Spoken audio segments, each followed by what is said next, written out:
Muy buenas tardes y le agradezco a Denise Merker que nos tome esta comunicación, pues justamente para platicar no necesariamente de la sopa de letras de la reforma electoral, que si la A, que si la B, que si la C, sino específicamente del tema de la revocación de mandato. Denise, ¿cómo estás? Qué gusto saludarte, Enrique, a ti y a los que te escuchan. Pero fíjate que estaba yo escuchando lo que dijo hoy la presidenta y lo que estaban comentando desde el Senado, y sí me parece que vale la pena hacer un comentario. Creo que decía la presidenta que se van a exhibir los que voten en un sentido o el otro. Y entonces, para no exhibir solo al Partido del Trabajo, mencionó y dijo, es muy tarde, bueno, dijo, hay que ver también cómo votan PAN, PRI y Movimiento Ciudadano. Y Enrique, sí hay que decir que es muy difícil pedirle a alguien que vote si el objetivo central era el de, digamos, ahorrar dinero, darle menos dinero a las cúpulas de los partidos, etcétera, pues pedir que hoy estén votando contigo cuando en realidad ni los convocaste porque hiciste una comisión presidencial donde solo había gente de Morena, donde pusiste a Pablo Gómez, que es Urbi et Orbi, conocido por no ser un real negociador, sino una persona que se impone incluso con soberbia, y después plantear que ellos pudieran hoy votar contigo. Entonces, efectivamente, fue una decisión de Morena y de la presidenta ponerse en manos del PT del PT y del Partido Verde en un tema que es el dinero en la política, que es el único fin que tienen esos partidos en la política, tener más recursos públicos. Uh-huh. Entonces,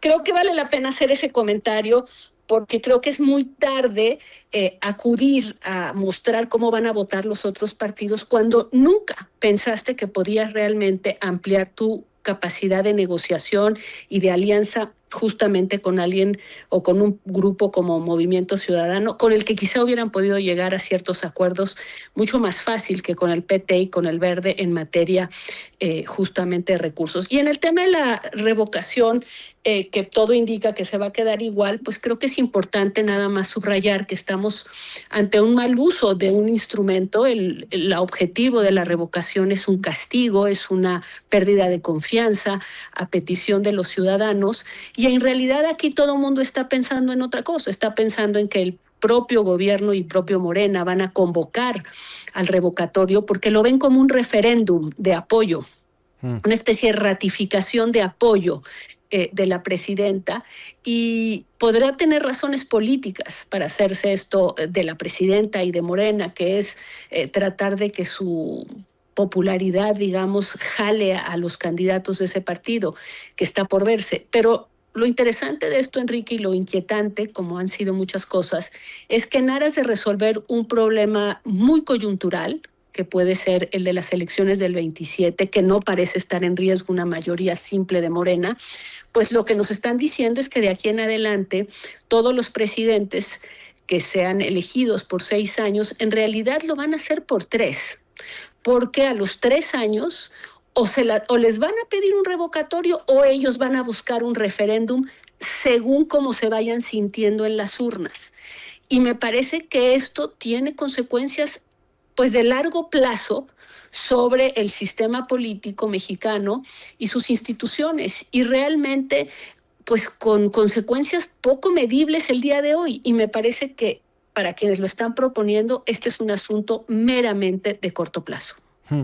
Em, Preguntarte, Denise, en esta idea de que la reforma y su discusión, lo que ha ocurrido con la iniciativa, exhibe el verdadero interés, la agenda de los partidos como negocios familiares más que institutos políticos de participación democrática o como queramos describirlos.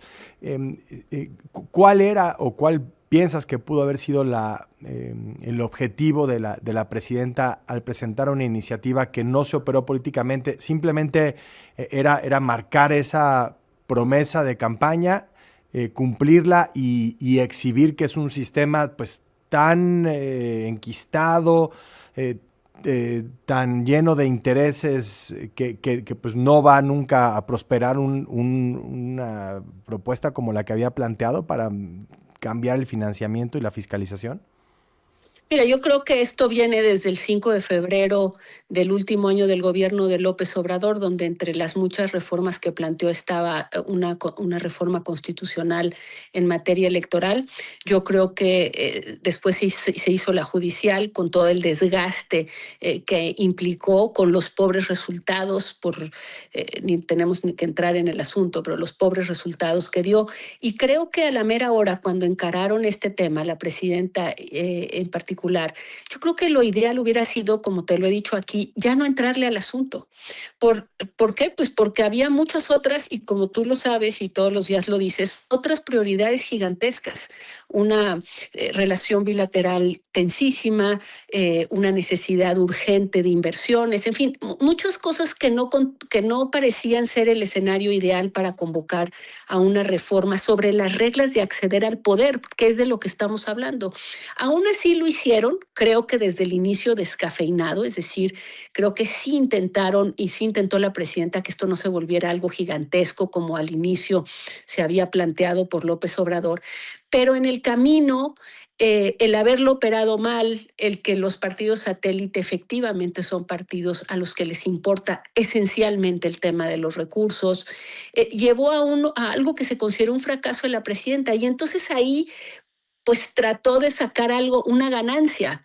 Y en el camino pues llegaron a esta idea de que su popularidad puede ser trasladada digamos, en un referéndum, que no un revocatorio, a facilitarle a su partido ganar elecciones.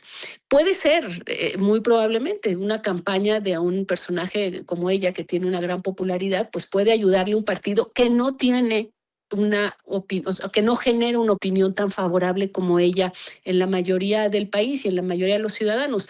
Entonces, se convirtió en un ardid político que puede fortalecerla a ella, que puede fortalecer a Morena, que efectivamente cambia las reglas de la competencia y que nuevamente pues viene a ser muy criticado. ¿Qué quiere? Esa es la verdad, vuelve a cambiar las reglas del partido, digamos, a la mitad del juego.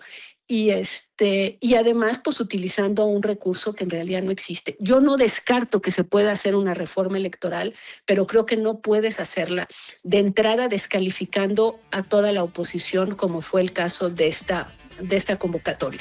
Pues ahí está, Denise Merker, como siempre un gusto escucharte, un fuerte abrazo. Gracias. Vamos a hacer una pausa y regresamos con el resumen en punto de las 2 de la tarde.